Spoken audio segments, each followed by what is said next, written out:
Charlie Kim, who's the CEO of a company called NextJump in New York City, a tech company, he makes the point that if you had hard times in your family, would you ever consider laying off one of your children?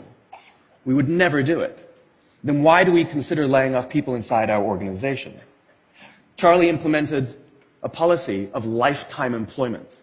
If you get a job at NextJump, you cannot get fired for performance issues. In fact, if you have issues, they will coach you and they will give you support, just like we would with one of our children who happens to come home with a C from school.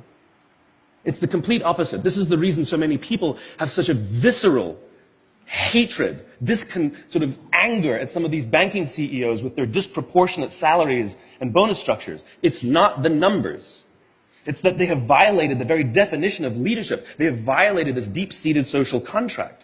We know that they allowed their people to be sacrificed so they could protect their own interests. Or worse, they sacrificed their people to protect their own interests. This is what so offends us, not the numbers. Would anybody be offended if we gave a $150 million bonus to Gandhi? How about a $250 million bonus to Mother Teresa? Do we have an issue with that? None at all.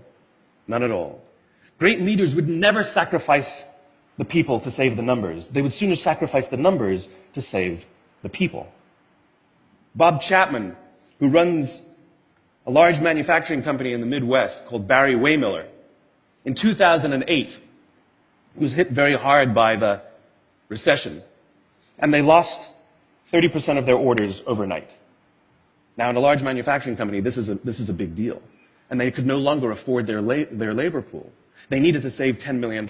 So, like so many companies today, the board got together and discussed layoffs. And Bob refused. You see, Bob doesn't believe in head counts. Bob believes in heart counts. And it's much more difficult to simply reduce the heart count. And so they came up with a furlough program. Every employee from secretary to CEO was required to take 4 weeks of unpaid vacation. They could take it any time they wanted, and they did not have to take it consecutively. But it was how Bob announced the program that mattered so much. He said, it's better that we should all suffer a little than any of us should have to suffer a lot. And morale went up. They saved $20 million. And most importantly, as would be expected, when the people feel safe and protected by the leadership in the organization, the natural reaction is to trust and cooperate. And quite spontaneously, nobody expected, people started trading with each other. Those who could afford it more would trade with those who could afford it less. People would take 5 weeks so that somebody else only had to take 3. Leadership is a choice. It is not a rank. I know many people at the senior-most levels of organizations who are absolutely not leaders. They are authorities. And we do what they say because they have authority over us, but we would not follow them.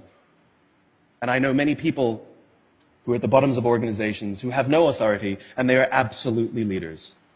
And this is because they have chosen to look after the person to the left of them, and they have chosen to look after the person to the right of them. This is what a leader is. I heard a story of some Marines who were out in theater, and as is the Marine custom, the officer ate last, and he let his men eat first. And when they were done, there was no food left for him. And when they went back out in the field, his men brought him some of their food so that he may eat. Because that's what happens. We call them leaders because they go first.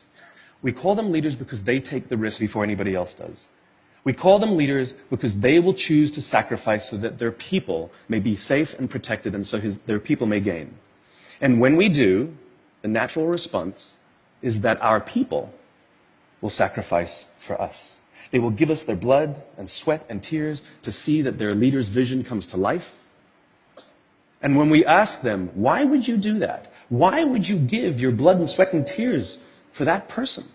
They all say the same thing. Because they would have done it for me. And isn't that the organization we would all like to work in? Thank you very much. Thank you.